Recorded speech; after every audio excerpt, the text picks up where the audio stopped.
Hello friends, आज हम बात करेंगे एबॉर्शन से रिलेटेड एमसीक्यूज़ की। सारे के सारे एमसीक्यूज़ मोस्ट इंपॉर्टेंट हैं आपके एग्जाम के लिए। तो स्टार्ट करते हैं। आज का हमारा पहला एमसीक्यू है, termination of pregnancy before viability is called. तो ये वायबिलिटी क्या होती है? वायबिलिटी से पहले प्रेगनेंसी का टर्मिनेशन हो जाना क्या कहलाता है? तो वायबिलिटी क्या होती है? वायबिलिटी का मतलब होता है कि ऐसा टाइम जिसके बाद जो फीटस होता है वो मदर के जो यूट्रस होता है उससे बाहर भी जीवित रह सके। बहुत लेमन टर्म में बता रहे हैं, ऐसा पीरियड जिसमें क्या होता है बेबी, और अच्छे से बताएं, ऐसा टाइम जैसे क्या होता है, अगर 25th वीक पर डिलीवरी हो गई, ठीक है, 25th वीक पर अगर डिलीवरी हो गई किसी वजह से, तो क्या होगा, जो बेबी है वो सरवाइव नहीं कर पाएगा। अगर यही डिलीवरी ग्रेटर देन 28 वीक पर हो रही है, 28 वीक पर हो रही है, तो क्या होगा, जो बेबी है वो सरवाइव कर जाएगा। यही बोला जाता है वायबिलिटी पीरियड। तो वायबिलिटी पीरियड क्या होता है? 28 वीक का होता है। अगर बेबी जो प्रेगनेंसी है उसकी ड्यूरेशन 28 वीक से ज़्यादा हो गई है, तो क्या होगा, वो जो बेबी होगा वो वायबल होगा, मतलब उसे हम जीवित रख सकते हैं बाहर यूट्रस के। और अगर 25 वीक है, 20 वीक है, 10 वीक है, ठीक है, ये सब टाइम पे क्या होता है? एबॉर्शन होता है। एबॉर्शन होता है अगर 28 वीक से पहले प्रेगनेंसी का टर्मिनेशन हो जाता है, प्रेगनेंसी रुक जाती है, ख़त्म हो जाती, तो उसे बोलते हैं abortion. Abortion before 12 week is term as. देखो, 12 वीक के पहले अगर एबॉर्शन हो रहा है तो उसे हम क्या बोलेंगे? उसे हम बोलेंगे early abortion. Early abortion. Abortion after 12 week but before 20 week is called. तो ऐसा एबॉर्शन जो क्या हो रहा है, 12 वीक के बाद हो रहा है और 20 वीक से पहले हो रहा है, तो इसे बोलते हैं हम क्या? Late abortion. Late abortion. Bleeding with cervix closed and bleeding with cervix closed and live foetus inside. तो इस टाइप के एबॉर्शन को हम क्या कहते हैं? ऐसा एबॉर्शन जिसमें क्या हो रही है, क्लोज सर्विक्स से ब्लीडिंग हो रही है और फीटस अलाइव है। तो इस कंडीशन को हम क्या बोलते हैं? इस कंडीशन को बोलते हैं हम कौन सा एबॉर्शन बोलते हैं? Incomplete abortion, threatened abortion, complete abortion, और क्या है हमारा? Missed abortion. तो इसे हम बोलते हैं क्या? Threatened abortion. Threatened abortion. Bleeding with open cervix and product still inside. तो इस टाइप के एबॉर्शन को हम क्या बोलते हैं? इस टाइप के एबॉर्शन को हम बोलते हैं इनविटिबल एबॉर्शन। देखो, ऐसा एबॉर्शन जिसमें क्या है, ब्लीडिंग हो रही है, उसके साथ सर्विक्स क्लोज है, तो हम क्या बोलेंगे? और उसके साथ में क्या है, जो फीटस है वो अलाइव है और इनसाइड है, ठीक है, लाइव है और इनसाइड है, जिंदा फीटस है, इनसाइड है, क्लोज सर्विक्स है और ब्लीडिंग हो रही है, तो इसे बोलेंगे हम थ्रीटेंट एबॉर्शन। अगर ऐसा एबॉर्शन जिसमें ब्लीडिंग हो रही है, सर्विक्स ओपन है और जो प्रोडक्ट्स है, मतलब जो फीटस है वो इनसाइड ही है अभी भी, इस टाइप के एबॉर्शन को बोलते हैं inevitable abortion. Some product expelled but some retained. तो ऐसे टाइप का एबॉर्शन जिसमें क्या होता है, कुछ प्रोडक्ट तो एक्सपेल्ड हो जाते हैं, बाहर निकल जाते हैं वेजाइना के थ्रू, पर कुछ प्रोडक्ट यूट्रस के अंदर ही रहते हैं। इस टाइप के एबॉर्शन को हम क्या कहते हैं? इस टाइप के एबॉर्शन को हम कहते हैं इनकम्प्लीट एबॉर्शन, क्योंकि सारे प्रोडक्ट बाहर नहीं आए, तो क्या बोलेंगे? Incomplete abortion. All products expelled from uterus. तो ऐसा कौन से टाइप का एबॉर्शन होता है जिसमें जो सारे प्रोडक्ट ऑफ कंसेप्शन होते हैं वो एक्सपेल्ड हो जाते हैं? तो उस टाइप के एबॉर्शन को हम बोलते हैं कंप्लीट एबॉर्शन। तो ये सब क्या है, एबॉर्शन के टाइप हैं जिनके ऊपर ये क्वेश्चन बनाए गए हैं। अर्ली एबॉर्शन के ऊपर है क्वेश्चन, लेट एबॉर्शन क्या होता है, फिर थ्रीटेंट एबॉर्शन क्या होता है, इनविटिबल एबॉर्शन क्या होता है, फिर इनकम्प्लीट एबॉर्शन क्या होता है, कंप्लीट एबॉर्शन क्या होता है, ये सारे क्या हैं? एमसीक्यूज हैं। आगे भी टाइप ऑफ एबॉर्शन के ऊपर एमसीक्यू हैं। Did foetus retained inside uterus. अगर फीटस की डेथ हो गई है और फीटस क्या है, यूट्रस के अंदर है, तो इस टाइप के अबॉर्शन को हम क्या कहते हैं? इस टाइप के अबॉर्शन को हम कहते हैं मिस्ड अबॉर्शन। नेक्स्ट हमारा क्या आता है? एबॉर्शन विद यूट्राइन इन्फेक्शन, ऐसा एबॉर्शन जो यूट्राइन इन्फेक्शन की वजह से होता है, यूट्रस में इन्फेक्शन की वजह से होता है, उसे हम क्या कहते हैं, उसे हम कहते हैं सेप्टिक अबॉर्शन, सेप्टिक अबॉर्शन। 3 और मोर कंसेक्यूटिव अबॉर्शंस, तो अगर 3 या उससे ज़्यादा कंसेक्यूटिव एक साथ एबॉर्शन हो गए हैं तो हम इस टाइप के अबॉर्शन को क्या बोलेंगे, इस टाइप के अबॉर्शन को हम बोलेंगे habitual abortion, habitual abortion. Abortion occurring naturally without interference, बिना किसी इंटरफेरेंस के अगर एबॉर्शन हो रहा है तो हम क्या बोलेंगे, भाई अपने आप हो रहा है, कुछ भी इंटरफियर नहीं किया गया है, तो खुद से हो रहा है, तो क्या बोलेंगे, spontaneous abortion. Abortion due to intentional medical intervention, तो ऐसा अबॉर्शन जो जानबूझकर मेडिकल इंटरवेंशन के थ्रू किया जाता है, मतलब जैसे बच्चे में कोई कंजेनाइटल एनोमली है, बच्चे में कोई जेनेटिक एबनॉर्मलिटी है, तो उसकी वजह से कि बच्चे के पैर नहीं होंगे, कि बच्चे के हाथ नहीं होंगे, इसीलिए अगर अबॉर्शन किया जा रहा है तो इस टाइप के हम अबॉर्शन को क्या बोलेंगे, इस टाइप के अबॉर्शन को बोलेंगे induced abortion. Unsafe induced abortion complicated bye infection, देखो 2 टाइप का इंड्यूस्ड अबॉर्शन होता है, एक अनसेफ होता है, एक सेफ होता है। जो अनसेफ इंड्यूस्ड अबॉर्शन होता है, अबॉर्शन कॉम्प्लिकेटेड बाय इन्फेक्शन, तो किसके इन्फेक्शन की वजह से अनसेफ अबॉर्शन होता है, किसके इन्फेक्शन की वजह से होता है, तो सेप्टिक अबॉर्शन की वजह से होता है, सेप्सिस होती है, जिससे क्या होता है, अनसेफ अबॉर्शन होता है। The most common type of abortion is, तो सबसे कॉमन टाइप का अबॉर्शन कौन सा होता है, तो सबसे कॉमन टाइप का अबॉर्शन होता है वो होता है कौन सा, थ्रीटेंट अबॉर्शन होता है।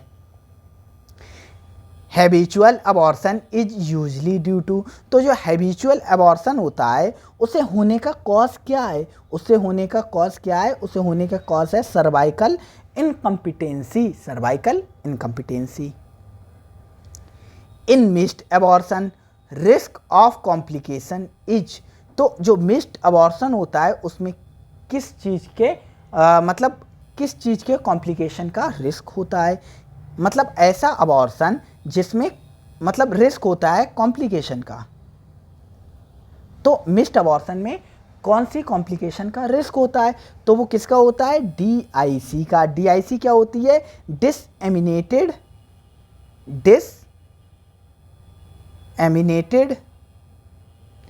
Intravascular coagulation. इसमें क्या होता है, पूरी जो बॉडी होती है उसमें क्या होता है, कोगुलेटिव पाथवेज एक्टिवेट हो जाते हैं और ब्लड क्लॉटिंग करा देते हैं, ब्लड क्लॉटिंग करा देते हैं, ठीक है, ये बात ठीक है, ब्लड क्लॉटिंग करा देते हैं, क्लॉट हो जाता है। एक बार क्लॉट होने के बाद जितने भी जो हमारे क्लॉटिंग फैक्टर्स हैं वो सब कंज्यूम्ड हो जाएंगे, उसके बाद क्लॉटिंग फैक्टर बचेंगे नहीं, फिर जब भी ब्लीडिंग होगी तो लगातार ब्लीडिंग होती रहेगी, क्लॉटिंग नहीं हो पाएगी, क्योंकि सारे क्लॉटिंग फैक्टर क्या होते हैं, यूज हो जाते हैं। Incomplete abortion is characterised by, तो इनकम्प्लीट एबॉर्शन कैसे करेक्टराइज्ड होता है, तो इनकम्प्लीट एबॉर्शन में क्या होता है, सारे जो प्रोडक्ट हैं कंसेप्शन के वो बाहर नहीं आते, मतलब रिटेन्ड प्रोडक्ट्स इन यूट्रस या remains retain product of conception. Conception का मतलब क्या होता है, मतलब जो फर्टिलाइजेशन होता है, मेल और फीमेल गैमीट जब मिलता है, फर्टिलाइजेशन होता है तो उसे बोलते हैं कंसेप्शन। कंसेप्शन का मतलब होता है कोई लेडी प्रेग्नेंट हो गई, उसे बोलते हैं कंसीव कर लिया या कंसीव हो गई। थ्रीटेंट अबॉर्शन में प्रोग्रेस टू, तो जो थ्रीटेंट अबॉर्शन होता है वो आगे चल के क्या फॉर्म कर सकता है, inevitable abortion, complete abortion, missed abortion. तो थ्रीटेंट अबॉर्शन किसी भी चीज़ को जनरेट कर सकता है, any of the above. Habitual abortion is defined how many consecutive losses, तो कितने कंज्यूकेटिव लॉस कम से कम हो कि हम उसे हैबिचुअल अबॉर्शन बोलेंगे, तो मिनिमम 3, कम से कम 3 अबॉर्शन कंज्यूकेटिव हो, जिसे हम बोलेंगे क्या, habitual abortion. Expulsion of foetus after 20 week but before the viability is still term. देखो फिर एक अच्छा क्वेश्चन आता है, फिर एक अच्छा क्वेश्चन आता है, ये अच्छा क्वेश्चन है पर देखते हैं, expulsion of foetus after 20 week, 20 week के बाद, before viability is still termed age. इस चीज को कहते तो अबॉर्शन ही है, लेकिन मैं कुछ और बताना चाह रहा था। एक वर्ड आता है स्टिल बर्थ, स्टिल बर्थ आता है, ठीक है, इसके बारे में बताना चाह रहा था पर थोड़ा डीप में हो जाएगा। स्टिल बर्थ, इसे और क्या कहते हैं, इंट्रा यूट्राइन डेथ कहते हैं, इंट्रा यूट्राइन डेथ या स्टिल बर्थ। पर अभी इसके बारे में नहीं बताएंगे, आप कंफ्यूज हो जाओगे, इसीलिए हम अभी याद रखते हैं expulsion of foetus after 20 week but before the period of viability still is term age abortion. Septic abortion is most often a complication of, तो सेप्टिक अबॉर्शन किसकी कॉम्प्लिकेशन की वजह से होता है, किसकी कॉम्प्लिकेशन की वजह से होता है। तो ये किसकी कॉम्प्लिकेशन भाई, अनसेफ इंड्यूस्ड अबॉर्शन की कॉम्प्लिकेशन है। Most common presentation of missed abortion is, तो मिस्ड अबॉर्शन का मोस्ट कॉमन क्या है, प्रेजेंटेशन कौन सा होता है, amenorrhoea with absent foetal heart sound, bleeding with open cervix, expulsion of tissue और सेप्टिसीमिया। तो जो मोस्ट कॉमन प्रेजेंटेशन होता है मिस्ड अबॉर्शन का वो होता है amenorrhoea with absence of foetal heart sound, foetal heart sound सुनाई नहीं देगी स्टेथोस्कोप से। एबॉर्शन विद ऑस क्लोज्ड, ऐसा एबॉर्शन जिसमें जो ऑस है वो क्लोज्ड है, यूट्रस स्मॉल है, फॉर जेस्टेशनल एज, मतलब जेस्टेशनल एज ज़्यादा आ रही है और यूट्रस की जो हाइट है वो कम है और कोई भी फीटल हार्ट साउंड नहीं सुनाई दे रही है। ऐसा एबॉर्शन जिसमें जो ऑस है वो क्लोज्ड है, ऑस एक ओपनिंग होती है वो क्लोज्ड है, यूट्रस क्या है, जो हाइट होती है यूट्रस की वो कम है जेस्टेशनल एज से और कोई भी फीटल हार्ट साउंड सुनाई नहीं दे रही, तो ये कौन सा एबॉर्शन होता है, ये होता है missed abortion. Abortion occurring repeatedly due to maternal और फीटल फैक्टर, तो ऐसा अबॉर्शन जो अकर होता है रिपीटेडली मैटरनल और फीटल फैक्टर से, तो उसे हम क्या कहते हैं, उसे हम कहते हैं habitual abortion. Expulsion of foetus only placenta retained, ऐसा एक्सपेल्सन जिसमें क्या होता है सिर्फ फीटस बाहर आता है पर प्लेसेंटा रिटेन्ड रहता है, इसे हम क्या कहते हैं, इसे कहते हैं इनकम्प्लीट एबॉर्शन, क्योंकि सारा जो कंटेंट है वो बाहर नहीं आ रहा है, इसीलिए incomplete abortion. Most common cause of spontaneous abortion in first trimester, तो फर्स्ट ट्राइमेस्टर में अगर अबॉर्शन हो रहा है तो उसका स्पॉन्टेनियस अबॉर्शन हो रहा है तो मोस्ट कॉमन कॉज क्या होता है, उसका मोस्ट कॉमन कॉज होता है कोई ना कोई क्रोमोसोमल एबनॉर्मलिटीज़ है, फीटस में कोई ना कोई क्रोमोसोमल एबनॉर्मलिटीज़ है। और मोस्ट कॉमन क्रोमोसोमल एबनॉर्मलिटीज़ कौन सी होती है, वो होती है ट्राइसोमी ऑफ 16 क्रोमोसोम, 16 नंबर का क्रोमोसोम्स है उस पर ट्राइसोमी हो जाए। Most common cause of second trimester abortion, तो सेकेंड ट्राइमेस्टर में अबॉर्शन का मोस्ट कॉमन कॉज क्या होता है, तो वो होता है cervical incompetence. Maternal infection strongly associated with abortion, तो ऐसा कौन सा मैटरनल इन्फेक्शन होता है जो अबॉर्शन कराता है, तो कौन सा होता है, वो होता है सिफिलिस। अगर मदर को सिफिलिस की बीमारी हो गई है तो ऐसा होगा, अबॉर्शन हो सकता है। Torch infection include all except, तो टॉर्च इन्फेक्शन में क्या नहीं आता है, टॉर्च इन्फेक्शन में टी से टॉक्सोप्लाज्मोसिस आती है, आर से रुबेला आता है, सी से साइटोमेगालोवायरस आता है, पर टी से ट्यूबरक्लोसिस नहीं होता है, ट्यूबरक्लोसिस नहीं होता है।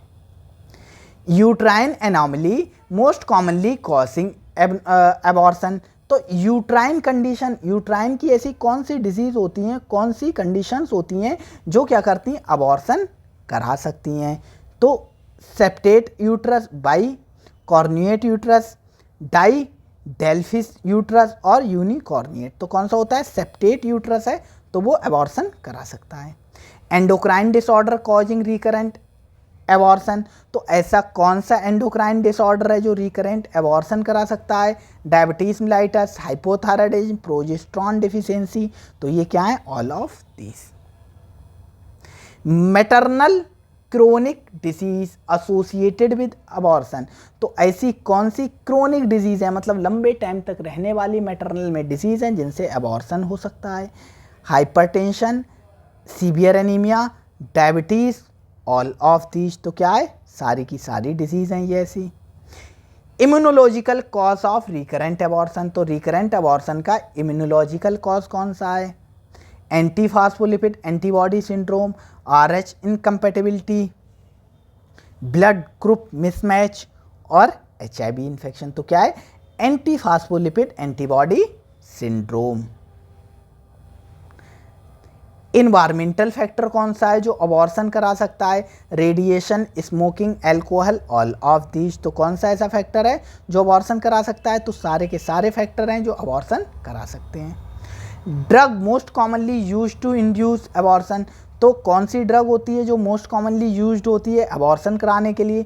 मीजोप्रोस्टॉल, मेथोट्रेक्सेट, मिफीप्रिस्टोन। तो ये सारी की सारी जो ड्रग्स होती हैं ये अबॉर्शन कराने के लिए यूज होती हैं। Habitual abortion is in early pregnancy is usually due to.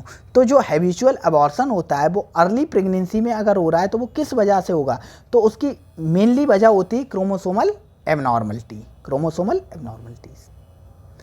Habitual abortion in second trimester is usually due to. तो अर्ली प्रेगनेंसी अप्रॉक्स जो फर्स्ट ट्राइमेस्टर होता है उसमें, और सेकेंड ट्राइमेस्टर में मोस्ट कॉमन कॉज क्या होता है? हैबिचुअल अबॉर्शन होने का। किसकी वजह से होता है हैबिचुअल अबॉर्शन? तो वो होता है किसकी वजह से? सर्वाइकल इनकम्पिटेंसी की वजह से। Radiation in early pregnancy lead to. अगर अर्ली प्रेगनेंसी में रेडिएशन का एक्सपोजर हो जाए, मतलब मदर को क्या हो, एक्सरे मदर का करा दिया जाए, अगर एक्सरे करा दिया जाए तो कौन सा अबॉर्शन होगा? तो होगा स्पॉन्टेनियस अबॉर्शन होगा। Uncontrolled maternal diabetes cause. अगर जो मदर का डायबिटीज़ है वो कंट्रोल ही नहीं हो रहा है, शुगर लेवल हमेशा काफ़ी हाई रहता है, तो किस टाइप का अबॉर्शन करा सकता है?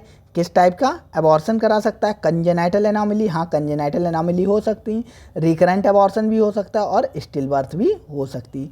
तो ऑल ऑफ दीज।